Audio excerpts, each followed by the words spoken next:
Hello दोस्तों, हम लेकर आए हैं आपके लिए फिर से एक न्यू कहानी, एक रात की दुल्हन। अरे विजय, आज तो बहुत दिन बाद आया है यार, कहाँ रहता है आजकल? रोहित ने अपने जिगरी दोस्त विजय को देखकर कहा। आजकल दिल्ली में एक जॉब करने लगा हूँ, कल ही आया हूँ यहाँ पर। आज तुमसे मिलने आ गया, बता कैसा है मेरे यार?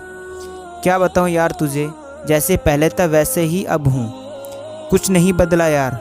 वही नीरस सी जिंदगी, सुबह आकर दुकान खोलो, दिन भर गधे की तरह लगे रहो, रात को घर जाओ और खाना खाकर सो जाओ।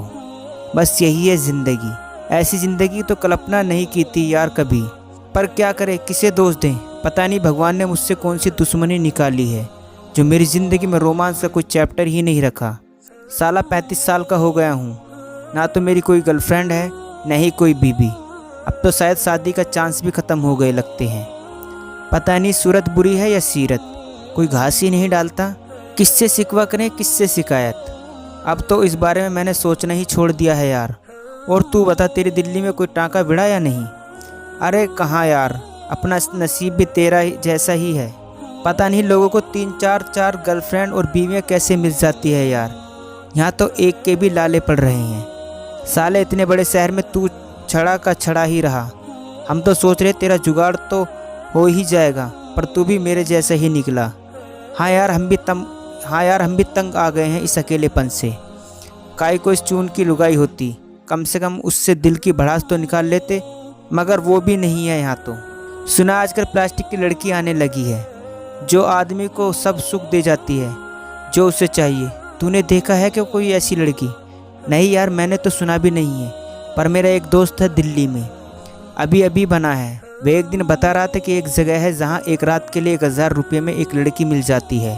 हालांकि मैं कभी मिला नहीं हूँ किसी लड़की से, बस सुना है। सच में? ये तो बहुत बढ़िया खबर सुनाई तूने यार। वाकई ऐसा है क्या? तू झूठ बोल रहा है? रोहित चहकते हुए बोला। मुझे पता है यार, मैं तो बस सुनी सुनाई बातें बता रहा हूँ। दिलीप मेरे दोस्त बता रहा था एक दिन इस बारे में। और क्या बता रहा था वह? और तो कुछ नहीं बताया उसने, बस यही कह रहा था कि ऐसी बहुत सी लड़कियां भरी पड़ी हैं दिल्ली में, बस पैसा होना चाहिए जिसके पास, ऐसी उसको लड़कियों की कमी है। यार एक बात बता, कंगाल तो हम भी नहीं हैं और शक्ल सूरत भी इतनी ख़राब नहीं है, फिर हमारी शादी क्यों नहीं हुई? इस प्रश्न का उत्तर तो बस भगवान ही दे सकते हैं। उन्होंने हमारी कुंडली में कन्या योग क्यों नहीं रखा? पर तू कहे तो एक रात का इंतज़ाम कराऊँ क्या? सच में? क्या तू करवा सकता है? उससे बात करके देखता हूँ, फिर बताता हूँ। विजय जाने लगा। अरे जाता कहाँ है साले, मेरे सामने ही बात कर उससे। बड़ी जल्दी मच रही है तुझे, नींद नहीं आती क्या आजकल? नहीं, वो बात नहीं है यार, नींद तो लेटते ही आ जाती है, पर आज तूने आग भड़का दी है। आज तो नहीं आएगी नींद, आज तो मेनका उर्वशी के सपने आएंगे। साले चल बात कर उससे। रोहित उतावला हो रहा था।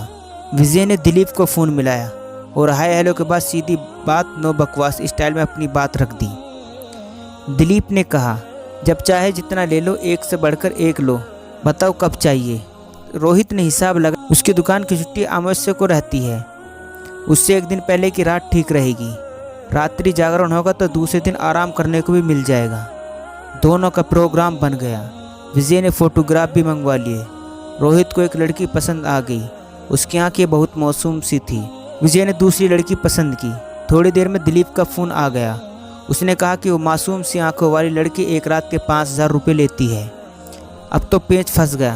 5000 रुपये तो बहुत होते हैं, फिर आने जाने में, दारू सारू खाने पीने के लिए भी कम से कम 5000 रुपये और चाहिए, इसलिए उसने मना कर दिया। विजय ने कहा, बड़ी मुश्किल से तो साले तेरे मन में कोई ख्वाहिश पनपी है और तू महज 4000 रुपये के लिए अपनी ख्वाहिश की बलि देने पर तुला है। चल हाँ कर, विजय ने अधिकार पूर्वक कहा। रोहित ने सहमते झिझकते हुए हाँ कह दी। दोनों के लिए एक एक लड़की बुक हो गई। अमावस्या से एक दिन पहले दोनों दोस्त किराए की कार से दिल्ली पहुंच गए। कार को विजय के मकान पर ही छोड़ दिया। कार को इसलिए नहीं ले गए कि ड्राइवर को पता नहीं चले, नहीं तो उसे पता चल सकता है कि वो कहाँ गए थे और वह गाँव में सबको बता देता, फिर उसकी इज्जत का फलूदा बन जाता। गाँव में टैक्सी में जाने से किसी को कोई पता नहीं चलेगा।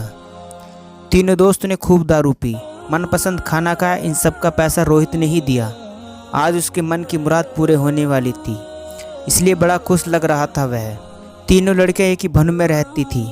दरअसल यह एक पूरी सोसाइटी थी जिसके सारे फ्लैट एक ही आदमी ने एक एक करके खरीद लिए थे। अब उसने उस सोसाइटी में वैसे कृति का धंधा शुरू कर दिया था। हर लड़की को एक फ्लैट दे रखा था।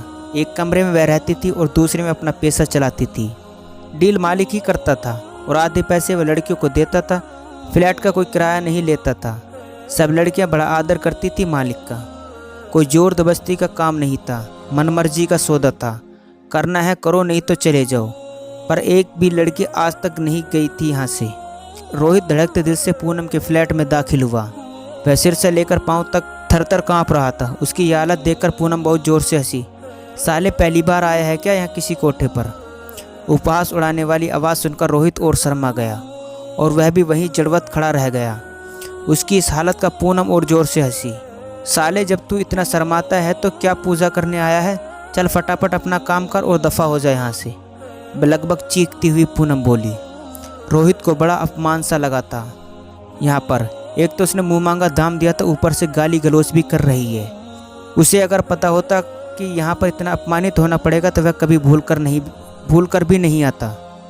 मगर उस दिन पता नहीं उसे क्या चुंगी छूटी जो इसे सब प्रस्ताव दे दिया। पर आप पछताए होत क्या जब चिड़िया चुग गई खेत। रोहित शर्म से गड़कर रह गया था। रोहित की हालत देखकर पूनम को अपनी गलती का एहसास हुआ। रोहित एक ग्राहक और ग्राहक बाजार का राजा होता है। अगर वह इस तरह बाजार के राजाओं को जलील करेगी तो उसके पास कौन आएगा? वह तो एक रात के 5,000 रुपये लेती है, जबकि 1,000 रुपये में भी तो माल मिल ही रहा है ना। वो 1,000 वाली भी उससे कोई कम है क्या?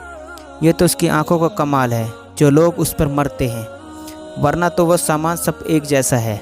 पूनम रोहित के पास आई और उसने हाथ जोड़कर अपने व्यवहार के लिए माफ़ी मांगी। रोहित को पहला व्यवहार भी अचंभित करने वाला था और वो भी अजीब सा लग रहा था। वाकई रोहित एक मासूम लड़का था, एकदम भोला भाला और नेक दिल। दुनियादारी से कोसों दूर था वह। जिस तरह पूनम के अचानक देवी अवतार ने उसके दिल का गहरा प्रहार किया। सहानुभूति के 2 बोल सुनकर उसका हृदय द्रवित हो गया और वह अपराध बोध के कारण उसकी रुलाई फूट गई। पूनम ने कभी ऐसा दृश्य नहीं देखा था। यहाँ तो जो भी आता है पूनम को एक माल समझकर ही आता था और वह एक उपभोक्ता की तरह अपने पैसे अधिकतम वसूलने में ही लगा रहता था। इस तरह किसी मासूम आदमी ने उसका पाला पहले कभी पड़ा ही नहीं था। इसलिए वह रोहित को रोता देखकर घबरा गई। उसे याद आया कि पहले तो वह ग्राहक के सामने खुद रोती थी और ग्राहक अट्टहास करके हंसता था, मगर आज उल्टा हो रहा है। यह दृश्य उसके लिए बड़ा विचित्र। पूनम दौड़कर किचन से एक गिलास पानी ले आई और रोहित को देना चाहा, मगर रोहित इस हालत में नहीं था कि वह उसे पकड़ सके। पूनम ने अपने हाथ में ही गिलास पकड़कर उसे 1-2 घूंट पानी पिलाया और गिलास वहीं पर रख दिया। रोहित की रुलाई अभी बंद नहीं हुई थी। पूनम ने उसका सिर अपनी गोदी में रख लिया और उसके बालों में धीरे धीरे उंगलियां फिराने लगी। इतना वात्सल्य पाकर रोहित नॉर्मल होने लगा और उसे कब नींद आ गई उसे पता ही नहीं चला। क्या होगा आगे जानने के लिए कहानी का अगला भाग ज़रूर देखें। दोस्तों, ये था एक रात की दुल्हन भाग 1। दोस्तों, कहानी अच्छी लगी हो तो चैनल को सब्सक्राइब करना ना भूलें।